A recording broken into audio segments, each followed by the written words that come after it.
Hi, everyone. Welcome to my new YouTube channel. And I'm so happy to have you here. I really hope that you're going to learn a lot of things from this channel. So, fitness, nutrition, and everything to do with holistic health, including your mental and emotional health for a sustainable health journey. So, today I'm talking about how I got hacked in July 2022. And for a lot of you who've been following me for a while, you'll notice that I disappeared from social media for the last 6, 7 months.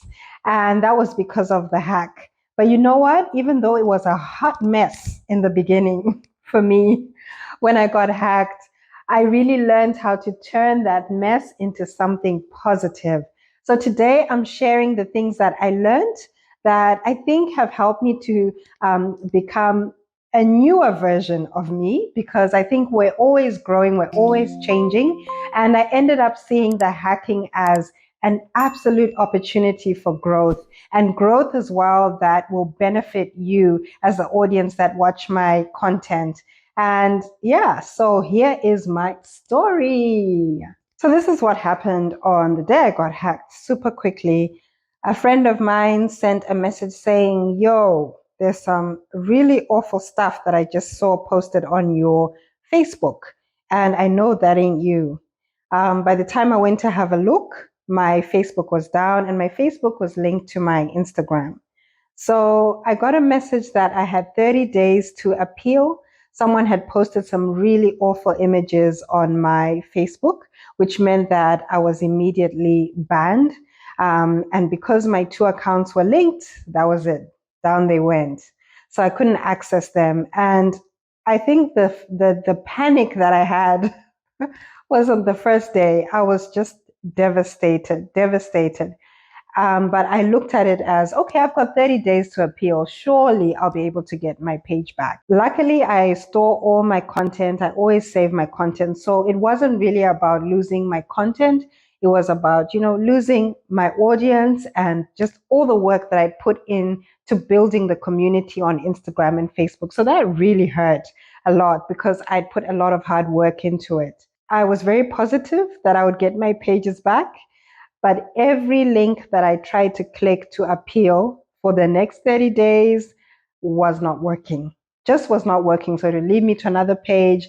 The link would say, it's broken. I tried to email all sorts of places, Facebook, Instagram, just didn't work. By the time I got to week 2, I'd watched so many YouTube videos on how I could possibly get my account back. Tried everything, but nah, it wasn't happening. It wasn't gonna go my way. And by the time I got to 2 weeks, I'd accepted that, okay, this is what's happened, but what can I do to make this something positive? I'd been on social media pretty much every day for the last couple of years. So I thought, you know what, I probably do need a break. So I still had my clients, my fitness clients. I've still kept going with my beautiful clients and been watching them go through their fitness journeys. So that wasn't an issue, but I was able to take a backseat from Instagram and posting and making content, and then really look at, okay, what can I learn from this?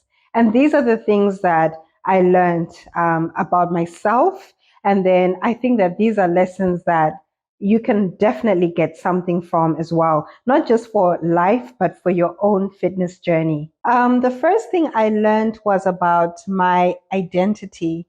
Guys, I'd really tied my identity to my social media. Even though, I thought I hadn't, I had. So when I lost my pages, it was like a part of me had gone. And I literally did not know what to do with myself. The first week, 2 weeks, it probably took me a good month or so, maybe 6 weeks, to really start settling into not being active on social media. And that's when I realized that I tied my identity or who I was, or even part of my worth, to my social media, even without wanting to. It's not like I set out to do that, but because I'd been on the social media scene for so long, I subconsciously did that. And I started to feel that.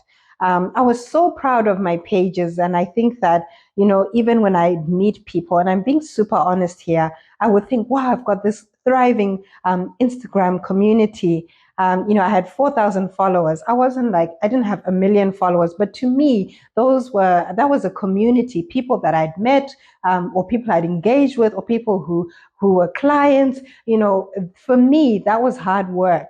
I was proud of it, but then at the same time, I didn't realize that I tied some of my worth to it, and that ain't it. That ain't it. So I thought, okay, I've done that, but my worth is not determined by my social media following. My worth is not determined by what I post. My worth is not determined by my likes. And if you're someone who's on social media, I'm not saying that everybody does this, but just being mindful of how you interact on social media, what your thoughts are when you're seeing other people's posts, and what you use it for. It's something that you can just, have a think about as you go on. Because for me, having this break from social media and being able to see that I did tie some of my identity to that, then helped me to shift my mindset and find worth in who I am truly.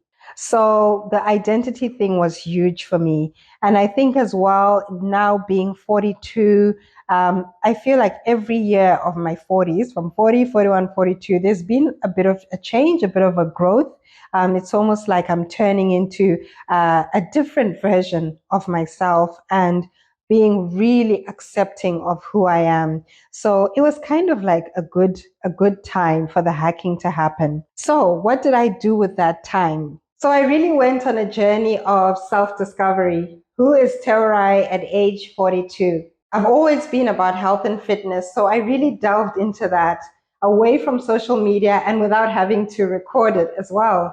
So don't get me wrong, I can't wait to show you tips from things that I love, that are coming from an authentic, relaxed, fun place that will help you in your own fitness journey.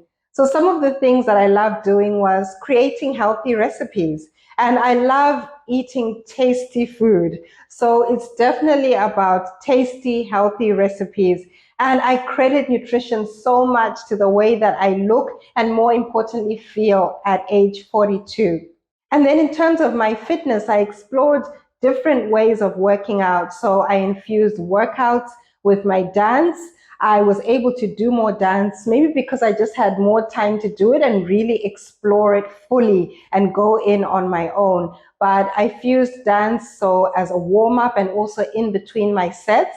And I love how it makes me feel. It brings so much joy and helps a lot with just giving me good mental and emotional health. Also, dance is really good for all the muscles of the body. So there are so many benefits to it.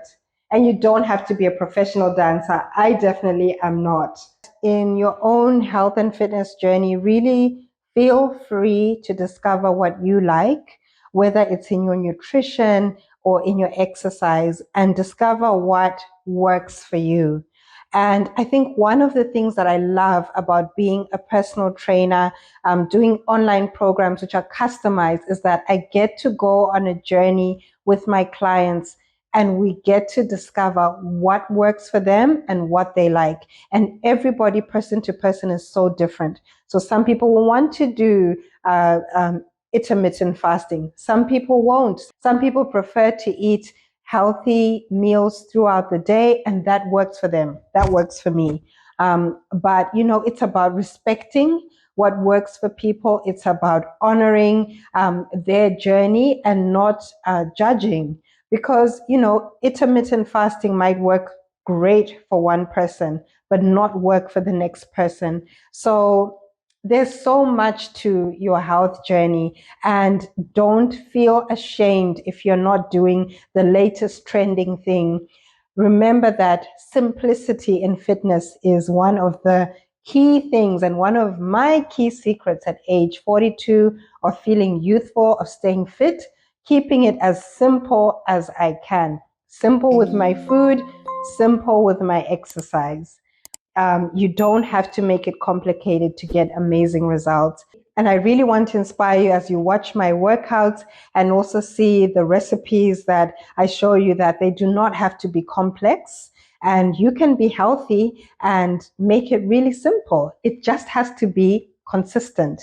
And I realized one thing, which I think I've always realized over the years, is that you got to get up, get up, get up, get up again, and keep on going. So despite my Insta hack, I'm dusting myself off and getting up and starting again. So guys, even in terms of your fitness journey, if something doesn't work for you, sit back, reevaluate, and find a new way of doing it, or find something that does work for your body. Never give up. Remember, champions are not made from succeeding at wonderful things the first time round, but they succeed because they don't give up and they keep going and they win in the end. Even for myself as a business person, I've tried a lot of things. I've sucked at some of them, but I've dusted myself off and gone on to the new thing or the next thing that does work. So I'm so excited for this new journey that we're going to walk together in terms of my new content coming on my Instagram pages and also this new YouTube channel. So here we go. So I'm so excited to bring all the things that I love in a fun, relaxed way and to benefit your fitness journey as well. And also to answer all the questions that I've gotten over the years, weeks, and even days on the types of things that you want to see. And make sure you like and put comments under this video. I would love to hear what you think. Have you had an experience where you got hacked? How did you turn it into a positive? And make sure you subscribe to this channel as well. Make sure that you check out my Instagram at fitness_to_a_t_official. Thanks, guys. Have a good day wherever you are in the world.